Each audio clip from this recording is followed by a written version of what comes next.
Assalamualaikum warahmatullahi wabarakatuh. Alhamdulillah wassalatu wassalamu ala Rasulillah Nabiyyina wa habibina Muhammadin ibni Abdillah wa ala alihi wa ashabihi wa man tabi'ahum bi ihsanin ila yaumil qiyamah. Subhanaka la ilma lana illa ma 'allamtana innaka antal alimul hakim. Rabbi yassir wa la tu'assir ya Rabbi tammim bi khair. Kita memuji Allah dengan mengucapkan kalimat alhamdulillahi rabbil alamin. Allah izinkan kita bisa duduk di tempat yang mulia ini. Mudah-mudahan selama kita duduk di sini Allah ampuni dosa kita, Allah terima amal ibadah kita, Allah jauhkan kita dari bala dan wabah, amin ya rabbal alamin. Salawat dan salam kepada Nabi yang agung, Nabi yang mulia, Rasulullah Muhammad sallallahu alaihi wasallam. Allahumma salli wa sallim ala nabiyyina Muhammadin wa ala alihi wa sahbihi ajma'in. Bapak Ibu yang dirahmati Allah, insyaallah dalam beberapa pertemuan ini kita akan mengkaji kitab Al-Munhiyat. Tadi awalnya Arba'in Nawawi, tapi Arba'in Nawawi ini hadisnya ada yang panjang-panjang juga dan dikhawatirkan memakan waktu lama pertama, kemudian mensyarahkannya juga agak memakan waktu lama. Ada kitab Al-Munhiyat tentang larangan-larangan yang ada di dalam hadis Nabi Sallallahu Alaihi Wasallam. Mudah-mudahan dalam 4 pertemuan ini kita bisa mengkhatamkannya insyaallah. Hadis Nabi Sallallahu Alaihi Wasallam, banyak sekali keuntungan kita duduk di majelis kajian hadis Rasulullah.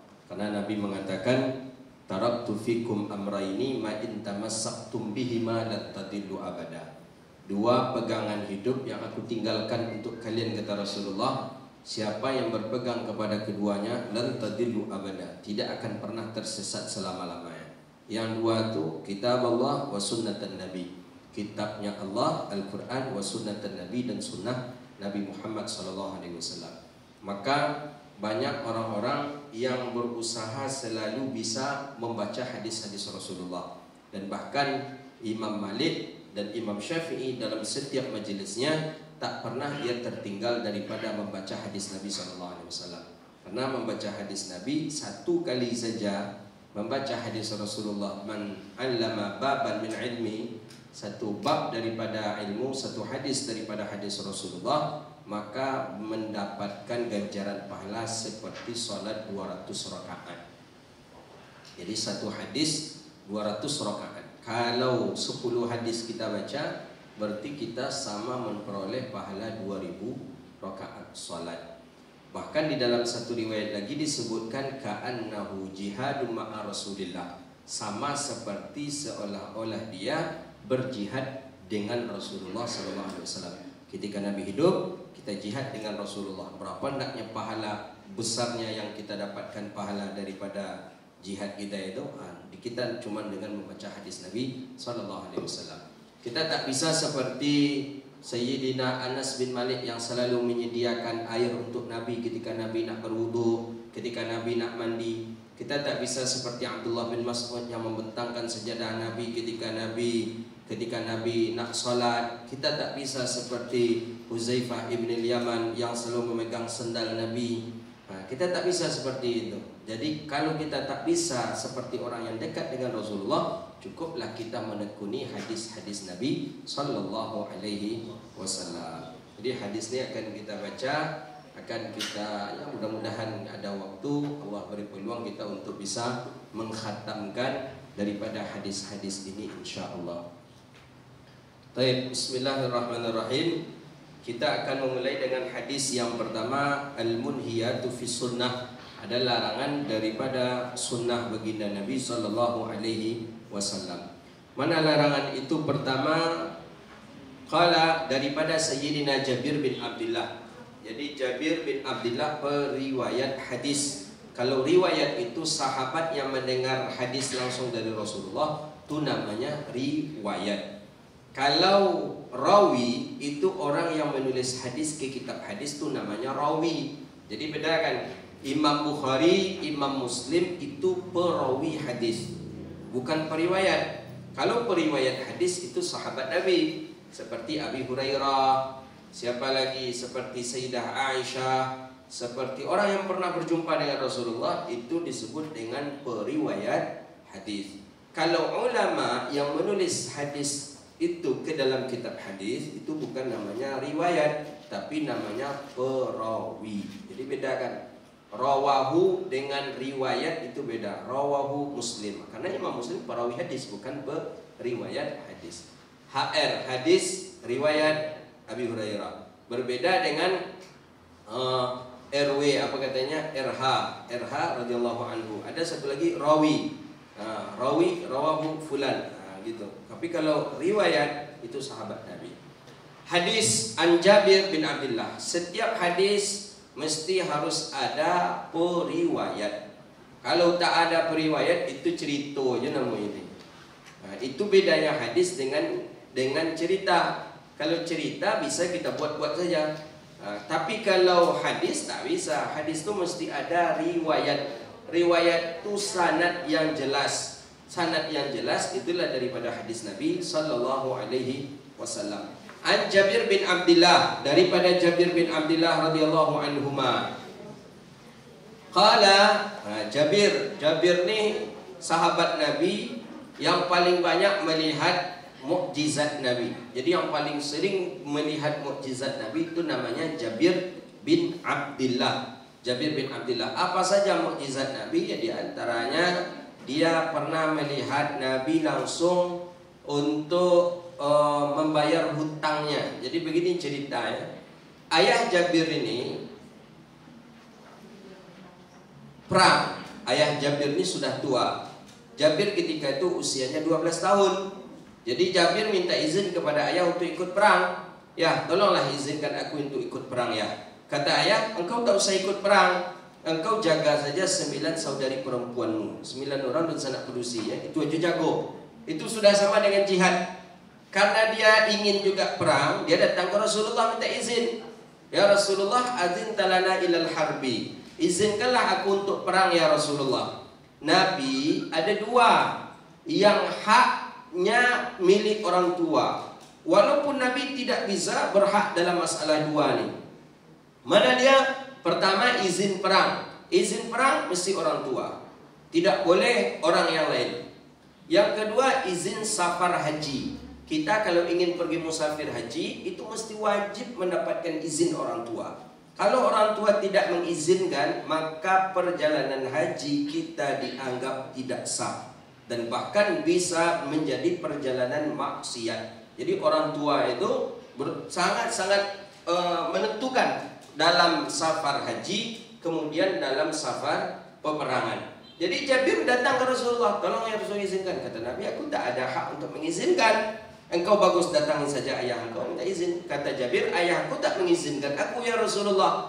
Jadi aku cukup melihat saudari perempuanku yang ada di rumah. Udah itu sudah jihad. Jadi berangkatlah ayah Jabir. Sehari sebelum berangkat kata ayah Jabir kepada Jabir, nah nanti tolong bayar hutang ayah kalau ayah meninggal. Ayah tak balik lagi pulang, tolong bayar hutang ayah kepada 5 orang nih. Sebulan, sekian. Ya, ya, boleh seperti itu. Ketika kita akan perjalanan jauh, boleh kita meninggalkan pesan kepada anak-anak kita.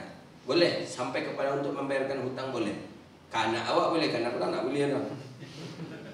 Kanak awak kan, kalau kanak orang mana boleh. Kanak orang siapa apa kata dia kan. Kalau kanak kita boleh. Ayah Jabir inilah orang yang pertama kali meninggal ketika perang itu.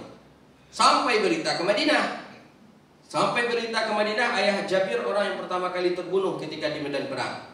Akhirnya ketika umat muslim balik pulang menang, langsung Jabir datang ke Rasulullah. Min yaumina hadza ya Rasulullah. Mulai hari ini ya Rasulullah, izinkanlah aku untuk berangkat perang. Kata Nabi, karena ayah tak ada lagi, mak tak ada lagi. Kata Rasulullah, mulai hari ini engkau boleh ikut perang. 3 hari setelah ayahnya meninggal dunia, datang dia ke Rasulullah. Ya Rasulullah, ayahku punya hutang ya Rasulullah. Kepada siapa? Ada 5 orang ya Rasulullah. Kata Nabi, ma tarukul mali walidai. Ada tak harta yang ditinggalkan ayah engkau? Tidak ada ya Rasulullah, kecuali ada 10 pokok kurma di belakang rumah. 10 pokok kurma di belakang rumah. Itu saja ya Rasulullah. Itu, iya. Ada buahnya tak? Ada ya Rasulullah, tapi tak banyak lah ya Rasulullah. Kalau itu dijadikan untuk pembayar hutang tak terbayar ya Rasulullah. Kata Nabi begini, panggil 5 orang yang ayah engkau itu berhutang ke ayah engkau itu ke rumah engkau besok pagi. Aku datang ke rumah engkau. Baik Rasulullah. Datang ke 5 orang yang berhutang ayah Jabir kepadanya. Sampai di rumah, Nabi pun sampai. Fulan, iya ya Rasulullah. Betul ayah Jabir berhutang kepada engkau? Betul. Berapa? Sekian. Fulan sekian. Fulan sekian ke 5 ya. Bagaimana cara Nabi membayar hutang? Ini Jabir melihat mukjizat Nabi. Apa kata Nabi? Wa anta khudha min nakhli 'asharatin nakhlah. Engkau ambil dari 10 pohon kurma ni sebanyak hutangnya ayah Jabir kepada engkau. Berapa ayah hutang Jabir kepada engkau? Ambillah, panenlah kurma ni. Jadi kata salah satunya, tak cukup Nabi, banyak hutang ayah Jabir dulu. Kata yang satunya, tak cukup ya Rasulullah. Coba ambil saja kata Rasulullah. Diambil. Semakin diambil tak berkurang. Diambil tak berkurang.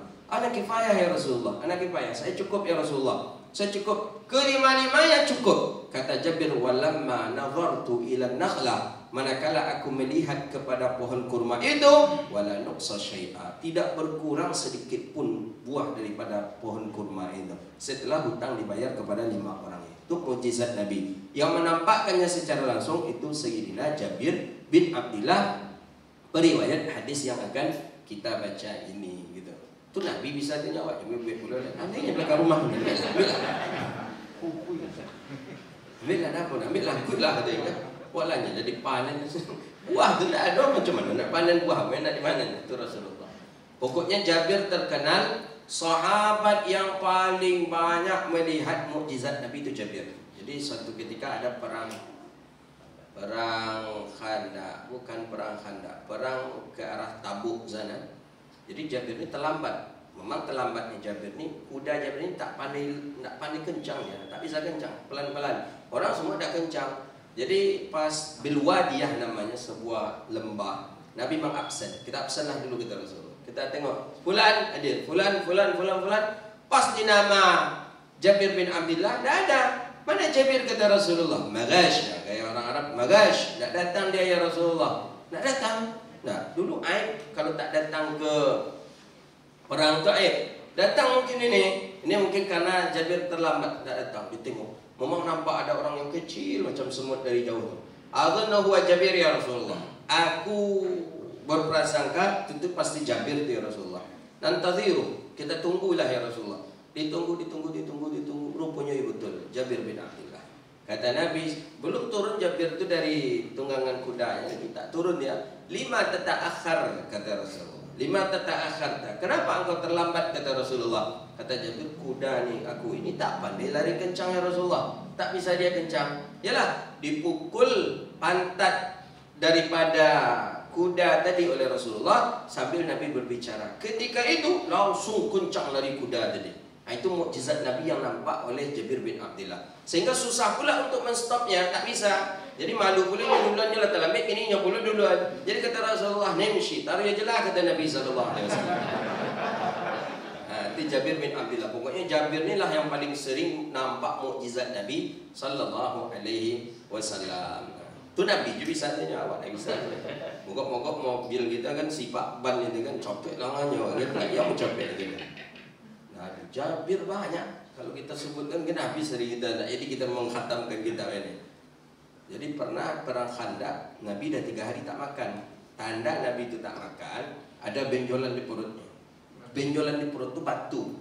Wa wada'al hajara minal jumu'i wa qad utiya mafatihal khazainil ardiyah. Batu diikatkan Nabi ditekan.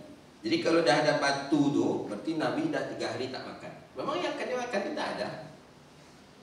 Ini gotong royong nih, perang Khandaq menggali parit untuk perang. Jadi nampak Nabi seperti itu. Jabir bin Abdullah pulang, tanya ke isteri, ada tak yang akan kita masak? Tak ada dah bang. Ada gandum kita segini lagi, segenggam gandum.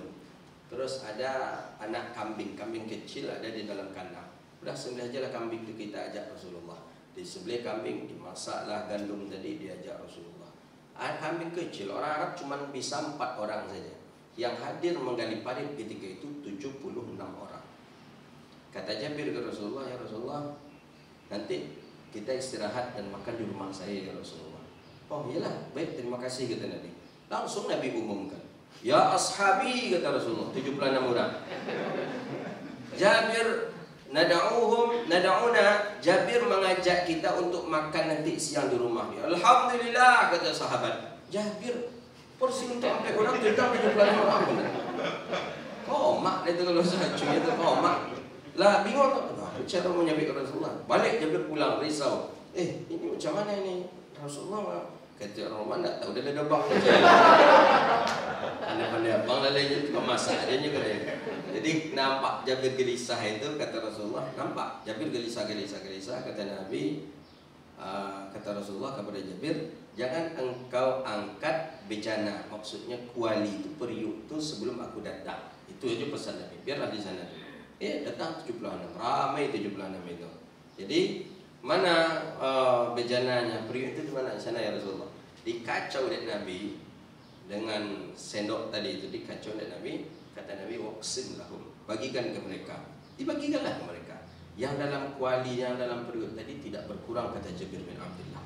Seluruhnya 76 itu ikut memakan. Syabakna. Dah kami kenyang, 76 orang. Itu mukjizat Nabi yang nampak langsung oleh Jabir. Pokoknya Jabir yang paling banyak menampakkan mukjizat Rasulullah sallallahu alaihi wasallam. Itu Nabi bisa tanya awak, jangan buat kacau-kacau dulu lah. Undangan 1000. Nah, konsumsi wabek 500 ya.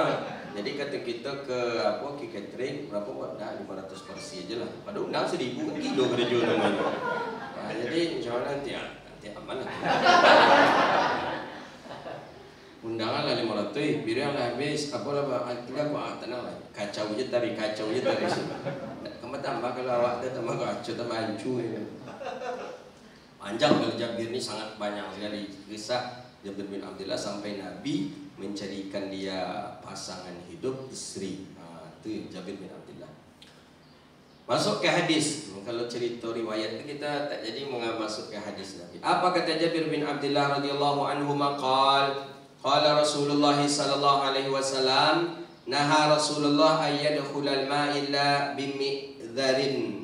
Hadis ini sahih Imam Hakim. Nabi melarang seseorang masuk yadkhulul ma', masuk ke dalam bilik air. Bilik air ini maksudnya toilet, kamar mandi, illa bimi'dharin, kecuali dengan memakai mi'zar. Mi'zar ni ada hendaknya tutupan yang ia tutup badannya, walaupun sehelai kain. Apa maksudnya? Kain besahan. Kalau mandi pakailah besahan, gitu. Apalagi perempuan, jangan mandi bugil aja. Tutuplah sedikit. Ya walaupun tak akan nampak oleh orang, tapi setidaknya para malaikat dan jin jangan sampai menikmati daripada tubuh kita. Jadi walaupun dengan kain tipis, selendang, jilbab, tidak apa-apa, tapi jangan sampai tidak ada pakaian yang menempel di tubuh kita. Ada satu saja pakaian jadilah menempel di tubuh kita, itulah kain besahan. Hadis ini sahih. Nabi melarang kita agar jangan sampai ketika masuk ke kamar mandi, ketika masuk di toilet, tidak ada pakaian satupun di tubuh kita. Pakai pakaian, pakai besahan. Walaupun jilbab. Jilbab itu kan tipis, itu tak apa-apa. Daripada kita lepas seluruhnya, bugil seluruhnya di kamar mandi, jangan. Hadis ini sahih ini. Hadis ini sahih. Maka orang tua kita dulu mandi pakai besahan. Itu memang hadis inilah landasan hukumnya ini. Hadis ini sahih. Pakai besahan mandi. Pakai besahan. Besahan orang tua dulu tu sakti tu.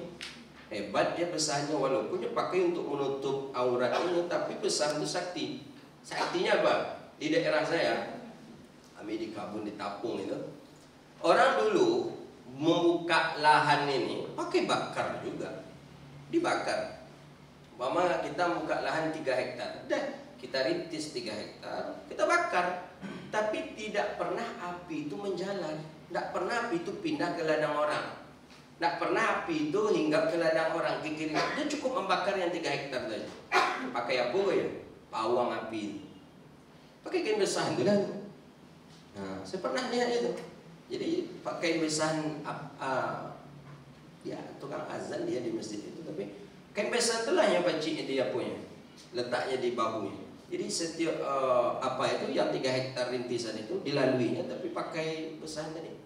Ndak ya tahu kita entah dia apa dek gara-gara besahan itu pula ndak bisa api gitu. Gini itu dia apa banyak hutan terbakar kayak besahan tu nak lele. Ada orang mandi pakai besahan tu lagi makanya terbakar hutan kita ini. Itu. Nggak masuk ya kalau Ustaz. Hadis berikutnya wa an Jabir, dari Jabir radhiyallahu anhu maqal, hadis Jabir bin Abdullah lagi qala naha Rasulullah sallallahu alaihi wasallam an yamassar rajulu dzakarahu bi yaminih. Ini hadis ini tentang munhiyat. Munhiyat itu berarti larangan-larangan Nabi saja ada di dalam kitab ini. Nabi kata Jabir bin Abdullah, hadis ini sahih, melarang ayyamassa, Nabi melarang bahwa seseorang menyentuh zakarahu biyaminihi. Zakar ini kemaluan. Zakar disebut kemaluan, memang kemaluan laki-laki namanya zakar, kemaluan perempuan namanya faraj. Tapi maksud dengan zakar sama dengan faraj. Nabi melarang seseorang menyentuh kemaluannya dengan tangan kanan. Jangan sentuh dengan tangan kanan. Nabi larang. Coba bayangkan sedikit. Kita sentuh ke kemaluan kita, tangan nih. Setelah itu salam wajah orang tua, dengan orang tua kita. Setelah dari situ salam dengan orang tua, salam dengan guru kita, salam dengan, kan kurang menghargai tangan yang mulia. Maka Sayyidina Utsman bin Affan, semenjak tangan dia pernah bersalaman dengan Rasulullah, Sayyidina Utsman bin Affan tidak pernah menyentuh kemaluannya dengan telapak tangannya. Semenjak tangannya dibimbing oleh Rasulullah, semenjak tangannya masuk Islam, tangan ini tak pernah menyentuh kemaluan. Tangan kanan ini tak pernah menyentuh kemaluan. Begitu dia. Maka Nabi larang. Nabi melarang seseorang menyentuh kemaluannya dengan tangan kanan. Jangan. Kalau ingin tangan kiri lah kita. Jangan tangan kanan. Punya awak, Ustaz, punya orang sama tu je tak boleh dah. Dan kau itu punya awak aja tu. Ustaz tak punya orang itu yo. Yang punya orang. Kalau nyetuntun tangan awak ke situ, dah Ustaz dah sampai kayaknya tangan kanan dan kau ya tangan kiri je lah. Jangan. Kemudian dilarang oleh Nabi lagi wa ayyamassa. Bisa tangan kiri lah, jangan tangan kanan kita jadikan untuk memegang. Nanti tangan kanan pegang itu. Nanti berzikir pakai tangan kanan pula lah kita. Ayyamshiya bin na'lin wahidah, dan Nabi melarang kita untuk berjalan memakai satu sendal. Tak boleh. Kita pergi ke masjid, hilang sendal kita, cuma satu saja lagi. Kita pakai satu, jangan. Nabi melarang kita memakai satu sendal. Ancak jangan dipakai kedua-dua. Ancak tak usah pakai sendal kita daripada memakai satu sendal. Begitu dia. Kenapa? Apa hikmahnya Nabi larang? Kenapa Nabi larang kita berjalan memakai satu sendal? Dua sendal kalau tak sama warnanya, berbeda masih boleh. Tapi satu sendal, yang satu dipakai yang satu tidak, tak boleh. Apa hikmahnya? Siapa tahu apa tujuannya Nabi melarang ini? Biar jalannya tak pincang. Biar jalannya tak pincang, tinggi terompa berarti dengan. Apalagi apa hikmahnya? Adil terhadap kaki. Adil terhadap telapak kaki sebelah. Adil terhadap telapak kaki sebelah. Apa cik leh?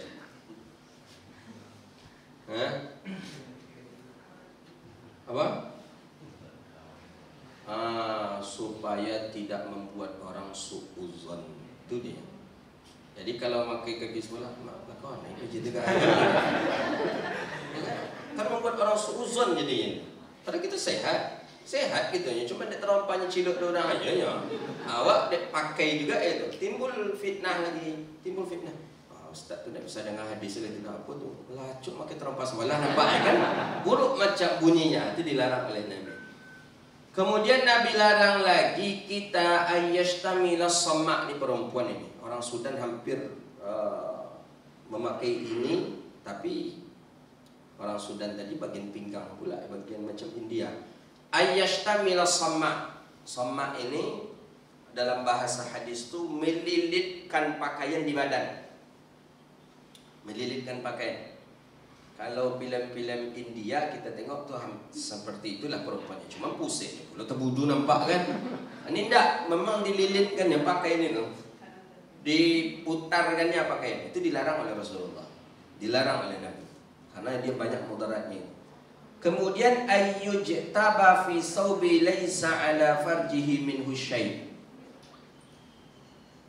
Kemudian duduk dia dengan yuhtaba. Yuhtaba ini duduk ihtiba, berihtiba tanpa ada sesuatu yang memakin menutupi kemaluannya. Mohon maaf kita, duduk ihtiba. Duduk Nabi ada duduk iftirash namanya. Seperti apa duduk iftirash? Jadi Nabi itu ada duduk iftirash namanya. Seperti duduk iftirash, Nabi ada duduk seperti ini.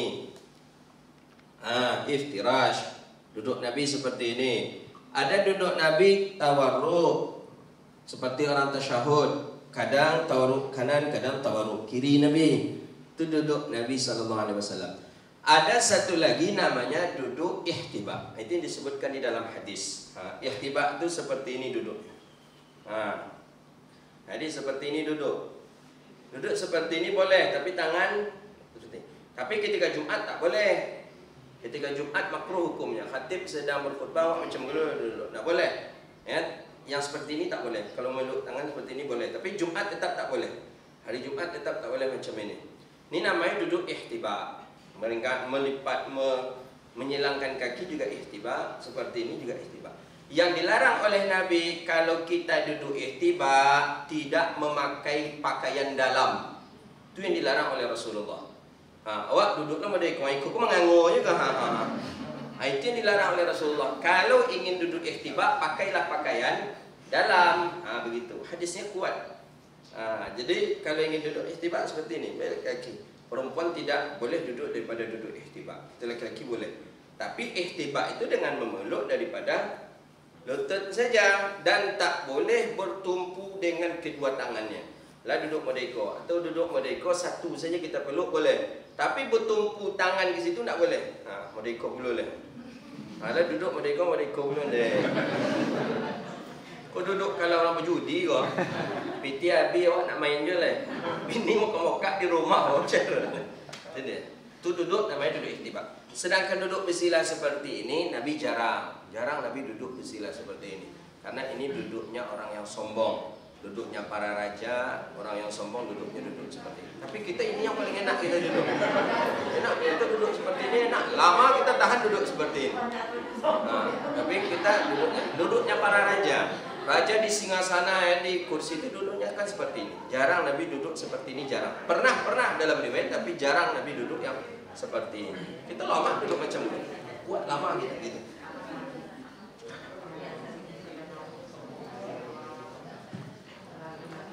Hadis sahih. Jadi dalam hadis sahih Imam Nasai, Nabi melarang seseorang menyentuh kemaluannya dengan tangan kanan.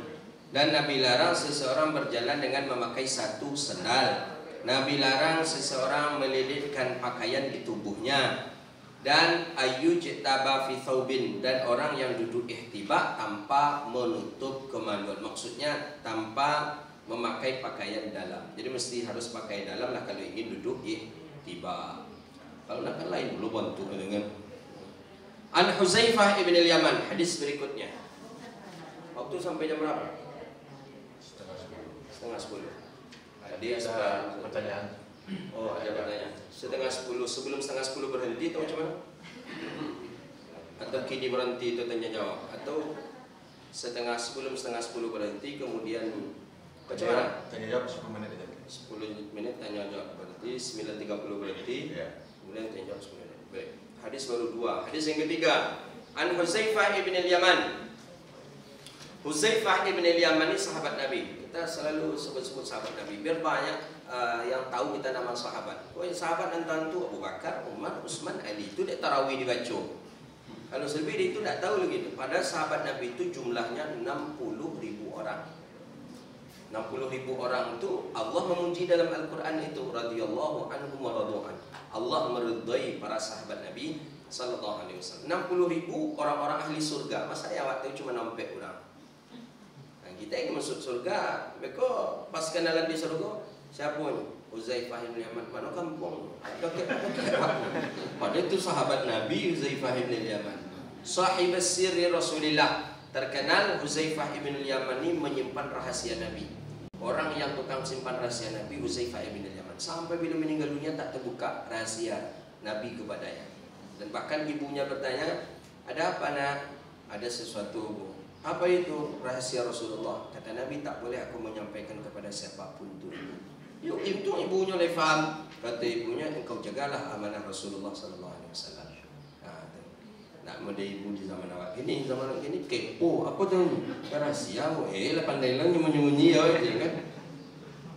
Qala, apa kata Huzaifah bin Yaman? Qala Nabi sallallahu alaihi wasallam, Nabi melarang ayakumal imam fauqa syai'i wan nasi khalfahu. Nabi melarang seorang imam berdiri tempatnya lebih tinggi daripada manusia di belakangnya. Ini saf salat. Hadis Imam Hakim dan Imam Abi Daud. Ketika salat di masjid-masjid masih ada. Ini alhamdulillah kita tidak. Ada yang bagian mihrab ini ditinggikan agak itu makruh hukumnya. Dilarang oleh Rasulullah. Nah, boleh. Makmum dengan imam yastawiyan. Yastawiyan itu sama. Oh, kalau sajadahnya saja kita pertinggikan tak apa-apa. Sajadahnya agak kita tebalkan sedikit tak apa-apa. Tapi jangan khusus mihrabnya. Ini ada mihrab itu ada yang tingginya dibuatnya 20 cm tinggi sekali. Ada yang sejengkal. Nah, itu dilarang oleh Rasulullah SAW. Jadi kalau ada masjid-masjid rumah kita yang seperti ini, tengokkan hadis ini ke pengurus. Datarkan ini bilang tak boleh sama. Kalau ingin meninggikan, tinggikan saja karpetnya aja tebalkan dan jangan jangan tempatnya, jangan lantainya yang ditinggikan. Hadis berikutnya wa an Maqil ibni Asadi radhiyallahu anhu qala. Maqil ini sahabat lagi namanya. Ada berapa orang sahabat Nabi kita sebut namanya? Satu namanya Jabir bin Abdullah. Tadi yang kedua ini namanya Huzaifah ibnul Yaman. Yang ketiga Maqil ibni Asad. Sahabat Nabi Maqil ibni Asad radhiyallahu anhu. Kalau dia sahabat Nabi dibaca radhiyallahu anhu. Apa kata Maqil ibni Asad radhiyallahu anhu? Hadis ini sahih dalam Sunan Abi Daud dan dalam Sunan Ibnu Majah. Naha Rasulullah sallallahu alaihi wasallam an nastaqbilal qiblataini bi baulin aw ghaib.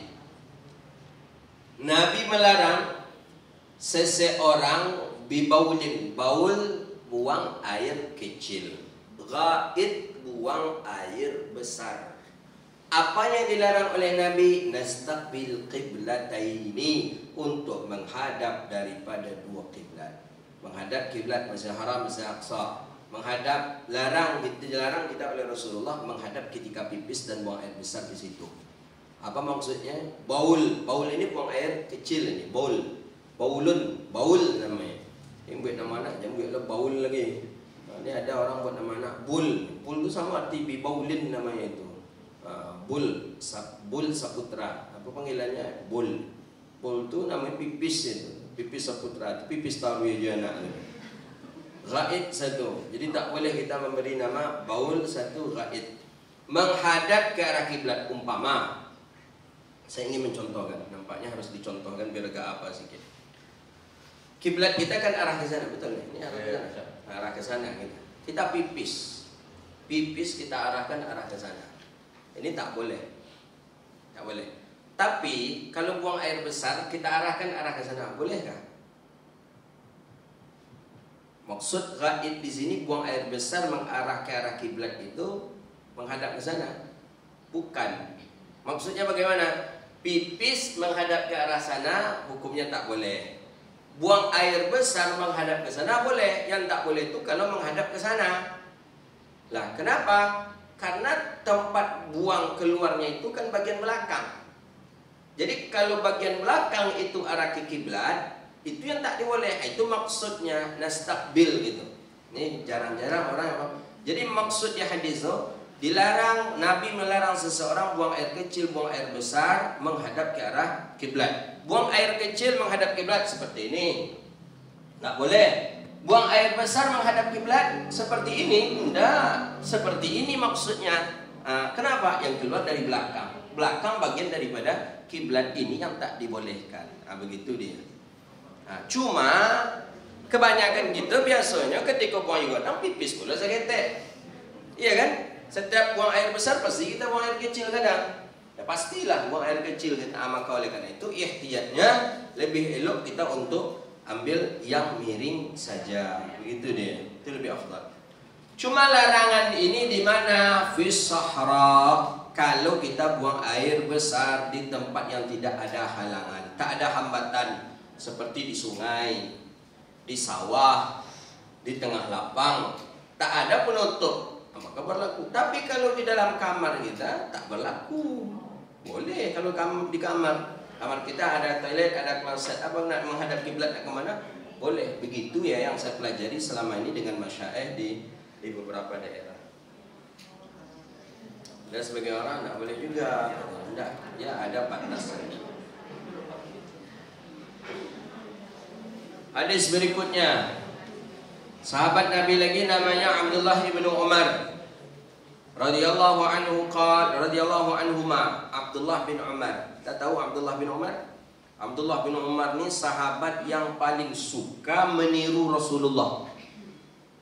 Paling suka meniru Nabi namanya Abdullah bin Umar, anak Umar ibn al-Khattab. Saking sukanya beliau ini meniru Rasulullah, sampai senyum Nabi pun diikutinya. Senyum Nabi, macam mana Nabi senyum diikutinya, ditirunya cara Nabi senyum. Sisir rambut diikutinya, Nabi nyisir rambut dari yang kanan diikutinya. Pokoknya apapun, sampai gaya berpakaian, sampai gaya berjalan diikutinya. Itu saking sayangnya dia kepada Rasulullah. Namanya Abdullah bin Umar. Jadi kata Sayyidah Aisyah istri Rasulullah, tidak ada dari kalangan manusia ini yang salatnya seperti salatnya Rasulullah kecuali Abdullah bin Umar. Abdullah bin Umar itu pas seperti salatnya baginda Nabi SAW. Jadi apapun yang Nabi lakukan itu yang dia tiru, walaupun Nabi sudah meninggal dunia. Jadi suatu ketika Nabi lewat dengan dia sebuah jalan. Jalan tadi ada ada pohon yang tumbang, yang agak tumbang ke jalan. Jadi Nabi lewat di situ tuh, takut Nabi nyangkut sorban Nabi. Nabi menunduk, sedang di atas kuda, Nabi menunduk di dekat itu, takut sorban Nabi nyangkut gitu. Suatu ketika Nabi sudah meninggal dunia, Nabi dah lama meninggal dunia. Abdullah bin Umar lewat di tempat itu, dan di tempat itu tak ada lagi pohon, tak ada lagi ranting. Tapi karena mahabbah, cinta ke Rasulullah, nampak Nabi lewat di situ menundukkan kepala, ditundukkannya pula kepalanya. Bayangkanlah saking cintanya. Wah, cinta beliau terhadap Rasulullah, ditundukkan pula. Padahal tak ada lagi ranting, ditundukkan. Dalam riwayat hadis disebutkan, ketika dia menundukkan kepala Abdullah bin Umar, lewatlah anak panah. Jadi sunnah Nabi walaupun kecil jangan dianggap enteng. Pasti membawa manfaat untuk kita, walaupun tak di dunia, di akhirat nanti ada manfaat. Ada manfaat.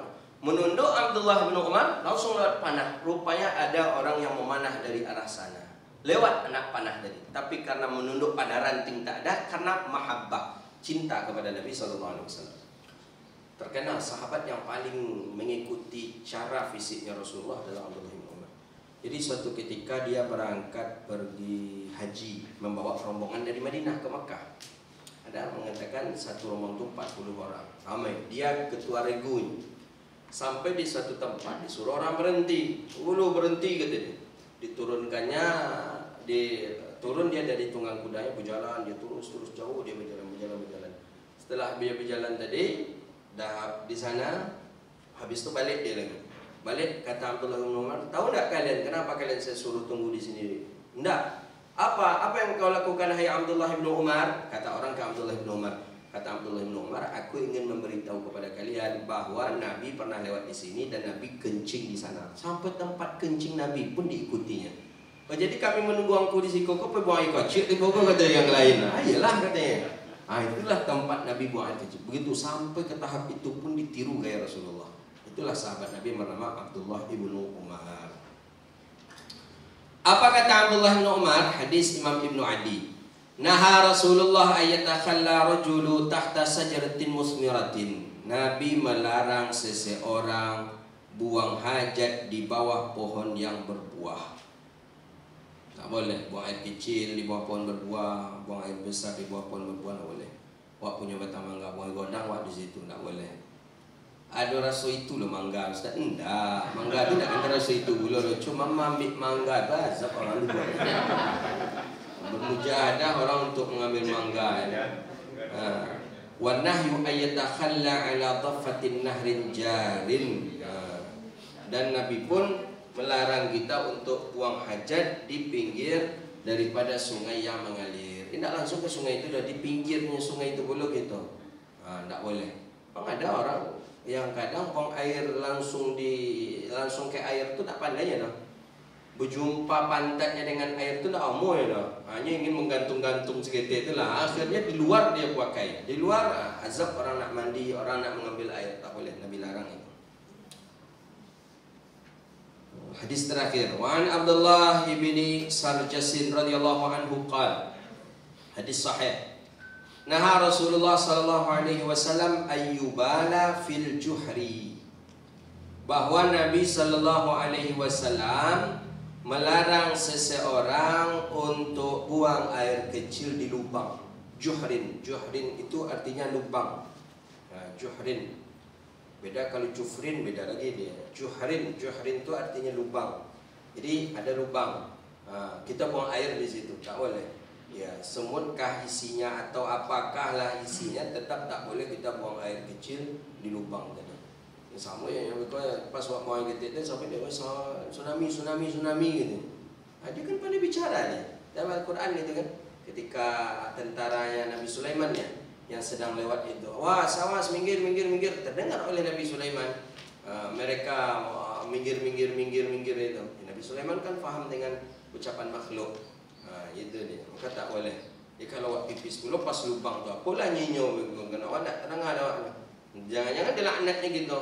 Itu tu haji itu sehatkan katanya kan, sehat kan. Sakit katanya, sakit jadi kalau di laknatnya gitu. Ayubala fi juhrin. Nabi melarang kita buang air kecil di dalam lubang. Hadza wa billahi taufiq wallahu a'lam. Silakan kalau ada pertanyaan. Ada yang mau bertanya? Silakan.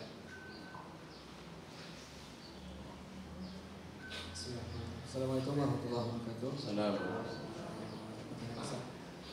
Tadi di awal tadi kan katakan Fadilah membaca hadis Nabi itu sama dengan ganjaran pahala sebanyak 200 rakaat. Iya, pendapat ulama. Ya.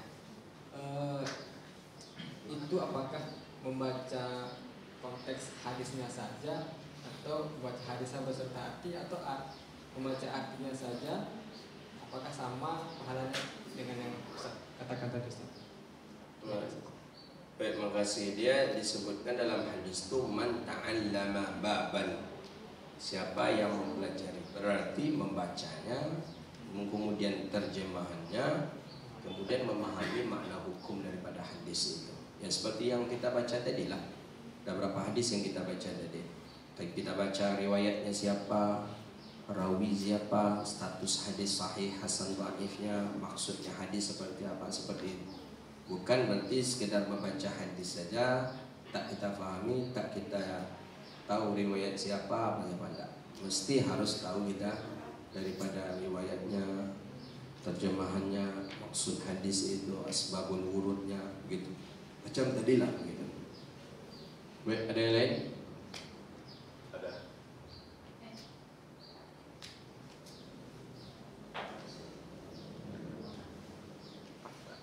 Nggak ada. Kalau nggak ada lah faham nama itu. Cik mengamalkan aja lagi. Cik mengamalkan aja lagi itu, insya Allah. Baik, itu kajian kita pada hari ini. Insya Allah kita berjumpa kapan lagi? Rabu. Hari Rabu ya. Rabu 8.30. Rabu sebentar. Rabu itu tanggal berapa? 13. Rabu 13. Insya Allah.